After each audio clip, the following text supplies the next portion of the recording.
Guys, so இன்னைக்கு என்ன video பார்க்க போறோம்னா சண்டே ஸ்பெஷல் தான் பார்க்க போகிறோம். ஸோ இன்னைக்கு நான் வந்துட்டு சிக்கன் பிரியாணி தான் பண்ணேன். ஸோ சிக்கன் பிரியாணி பண்ணிவிட்டு அப்படியே தம் போட்டு விட்டுட்டேன்.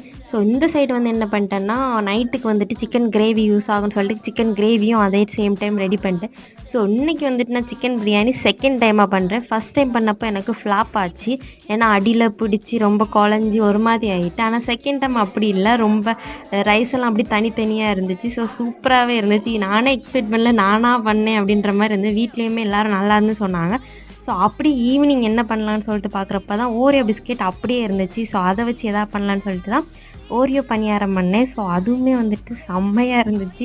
ஃபஸ்ட் டைம் அதுவும் பண்ணேன். எங்கே வருமோன்னு பார்த்தேன், ஆனால் அழகாகவே வந்துருந்துச்சு. நைட்டுக்கு வந்துட்டு கோதுமை தோசையும் சிக்கன் கிரேவி தான். அதையும் சாப்பிட்டுட்டு அப்படியே வந்துட்டு நைட் வந்து நான் எப்போவுமே வந்து ஐஸ் மசாஜ் பண்ணுவேன்.